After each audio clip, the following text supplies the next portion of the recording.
we got this new record. Who are you guys? Man, y'all ain't promoting nothing here tonight. What's up with you? Who are you guys? Who? Yo, man, I don't think they heard you. Won't you tell them what your name is?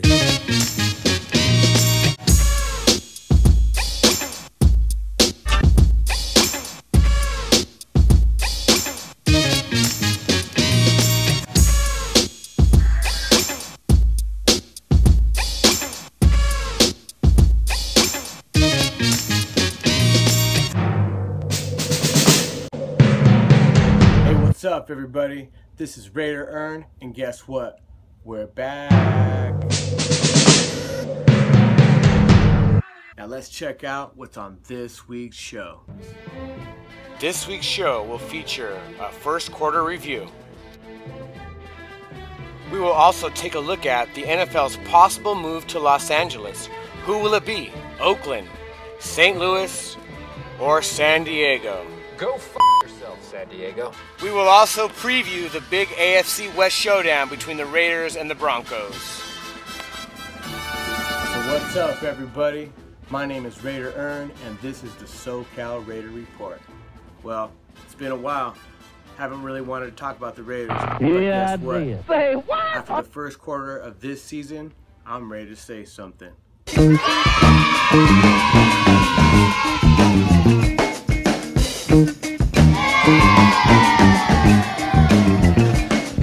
Oh my goodness, this season couldn't have started any worse. Right off the bat, Raiders had a chance on 4th and 1 to stop that drive, and guess what?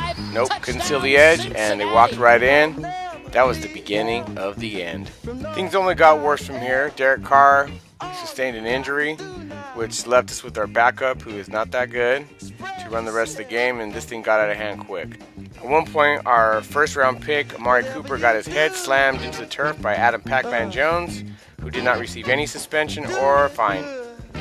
What's more troubling than anything is how the Raiders just can't seem to cover any kind of tight end. Even in week 1, we could see they're having trouble covering the tight end, as Tyler Eifert scored multiple times and gained huge chunks of yards throughout the game. Pretty bad news for our Raiders. This game ended up 33-13, and everybody in the Raider Nation thought, oh my God, here we go again. Yeah, I did. Say what? Week 2 saw a matchup with the Raiders playing the Ravens at home, and everybody thought, oh no, we're going to get crushed. But guess what? We saw Derek Carr and Amari Cooper establish a great connection, and the deep ball has returned. Al Davis loving it from heaven. The vertical game is back in Oakland. Derek Carr and Amari Cooper proving that, yes, the Raiders can draft and we can do something with young players. The defense still looked really lackluster, couldn't get off the field a lot of the times, and honestly this game got way too close for comfort. The Raiders did put up over 30 points, which is encouraging, but the defense, well, I hate to say it, we're not going to call it Swiss cheese, but maybe some sort of mozzarella there or something. But in the end, the Raiders did enough to come back. And regardless of all these penalties and turnovers, which there was a lot, they managed to eke this one out and give the Raider Nation some sort of hope. Still, they really struggled with dealing with the outside receivers and tight end. The coverage is horrible. DJ Hayden, I don't know, man. He should be put in the practice squad or something, because Steve Smith lit him up all day. And then once again, the Raiders just could not cover and stop tight ends. But the good news is for the Raiders that Derek Carr stayed healthy. Michael Crabtree was contributing. Looks like the player that the Raiders once envisioned him to be when they got him from the 49ers. And that's a really encouraging sign. He's got those great hands. Gives Derek Carr another weapon to use.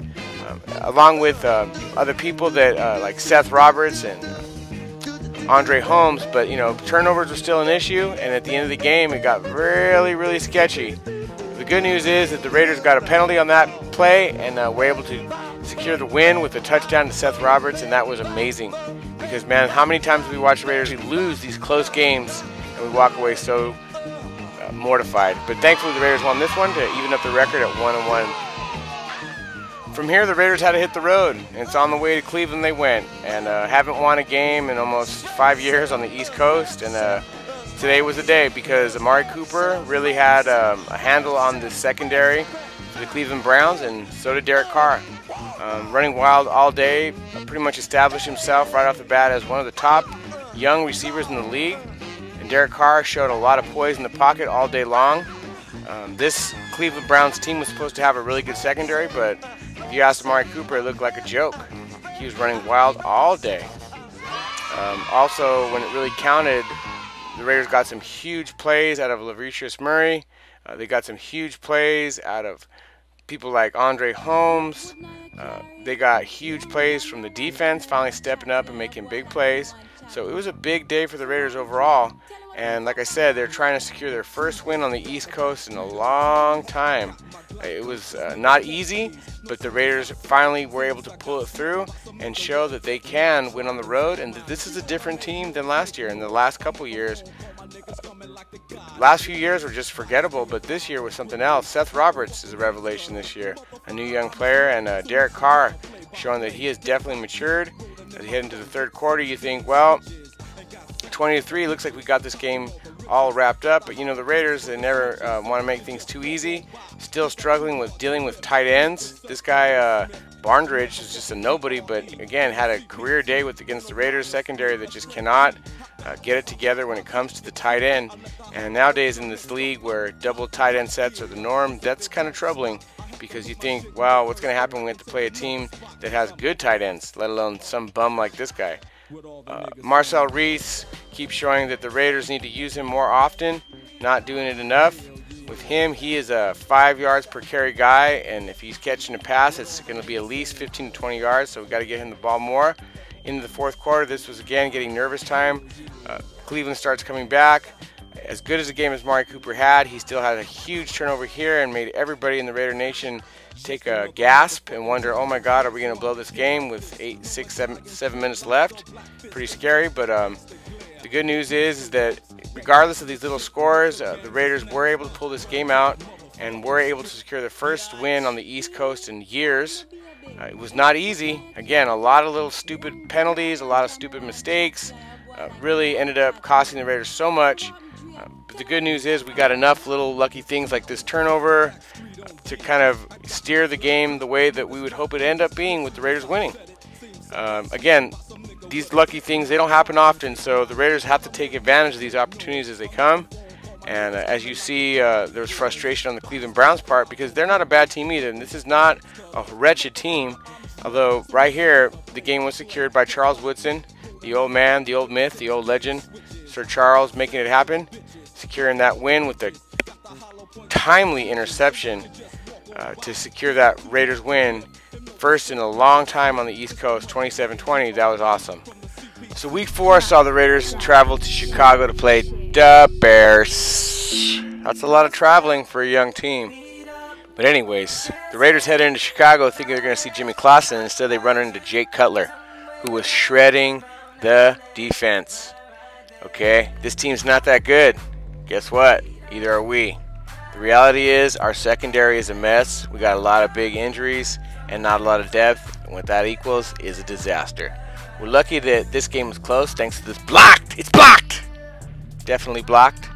And that was a major kind of factor in the game. Kept things very interesting. I like that special teams play. Yes, sir. And also, as you go along with this game, you realize in the second quarter, much not going on here. There's not much going on. It's 6-0 until the Raiders said, hey, let's air it out here. Where's Al Davis? Al Davis to Amari Cooper? No. Derek Carr to Amari Cooper. Touchdown. It's waved off initially, but, you know, there's no tuck rule here. All the balls are pumped up. We're ready to go. And so is Amari Cooper. Yep, Jolly Jack Del Rio, he threw the towel. And it was a wise challenge because guess what? That is a catch. 1, 2. We love you, Amari Cooper. We like your style, dude. You're really good. Cool. Yep. A lot of great things to come from young Master Cooper and young Master Carr. So touchdown there. And then Raiders go for 2. And good job to Roy Halou to get the score up to 8 points there. And no, actually that's a touchdown. My bad. For Roy Halou. And moving on here, the Bears, of course, because we can't stop anybody, especially not tight ends. Yeah, Martellus Bennett. Oh, good thing I had him in my fantasy league. I love those guys. Thank you, guess what? You know, he is running wild all day. The Raiders still cannot figure out what to do with tight ends. And then Latavius Murray. It's going to be another ball burner. Just had a really bad game. couldn't do a damn thing all day, with a huge bobble which turned into a pick, and then later another costly turnover that decided the game. Who knows what this is? This could be jitters. This could just be lack of focus. But we know this guy is good. He's our bell cow. We're going to go with Latavius Murray, and we'll see what happens. But in the fourth quarter, this game setting up to be a heartbreaker, and there it is. There's that big fumble on the pitch to Murray. Say what? Oh boy, that's their ball. And you know, at that point, you know, as a Raider fan, things are looking grim. It's going to be a close game, which, you know, we're used to seeing is always a sign that we're going to lose. So hopefully the Raiders could have pulled this one out, but it didn't work out their way this time. Raiders had their opportunities though. Big, huge pick by Charles Woodson again, second one of the season. Looking very good, even though he has a busted shoulder. This guy is a warrior, first ballot Hall of Famer. And the Raiders still, though, unable to fully capitalize. Had a good drive going, had some good plays. Michael Crabtree playing through an injury, playing with a busted ankle. Looked like the real deal. This guy's not. And obviously, you know, we got Sebastian Janikowski. He's going to come in there. He's going to make some field goals. Boom. He's going to make them. He's consistent. He is Janikowski. Looks like Raider J's cousin. Yeah, but, you know, you think the game's still not over. We got 1:30. Here come the Bears. Well, you got them 4th and 5, and guess what? They got the freaking first down. And that tells you as a Raider fan, things are not looking good here. We're doomed, Robbie Gould, and we're heading to being 2-2, which still, at this point in the season, for a lot of people would be, I think, very positive. And this is obviously good.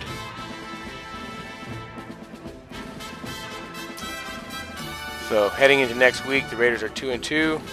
Hopefully Jolly Jack Del Rio can get it figured out.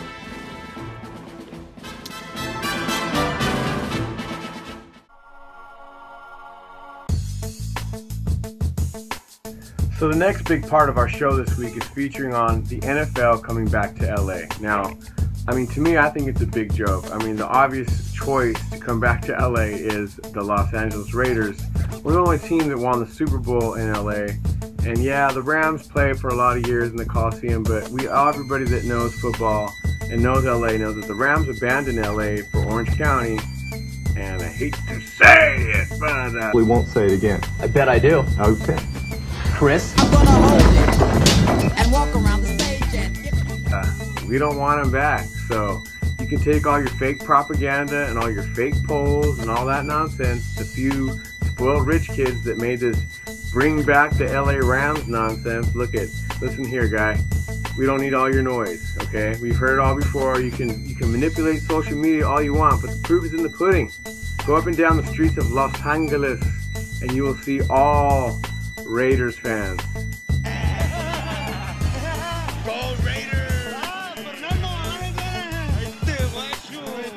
You had Plunkett, you had Marcus Allen, you had really good defenses, you know, Lyle Alzado and Howie Long. I don't think there's ever a team that has revealed the true heart and spirit of the real Los Angeles more than the Raiders. I came to check out my team, the Raiders, you know, and I've been a season ticket holder for many years, and since they were in LA and then they moved back to Oakland, I'm still a Raider man, Raider Nation guy all day, every day, so #1 team, and so it's good to see my friend Mark Davis. Him and Al Davis used to come to our Laker games. We used to go watch the Raider games. I hung out with Marcus, all the guys, and so it's great. Go Raider Nation, let's go win this thing. I always tell people that I played for the Los Angeles Raiders, and so all due respect to the history that's and it's a vast history that's up in Oakland and stuff. My experience has been with the Los Angeles Raiders, and I felt while we were here in Los Angeles, I thought it was a great marriage. I thought it was I thought we impacted the community. I thought we really sort of galvanized the city. I'd like to see that again.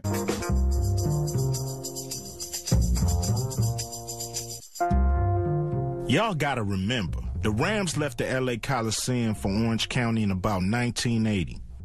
They fled the hood and went about as far away as they could from any black fans. Meanwhile, in Compton, Watts, and South Central, it seemed like everybody had a cousin from Oakland. or had a crazy uncle who was a Raider fan. Then in '82, I heard Al Davis was moving the Raiders to L.A. It was one of the greatest days of my life. My team was now in my city. Yes, you really look like this with your 4x4 head.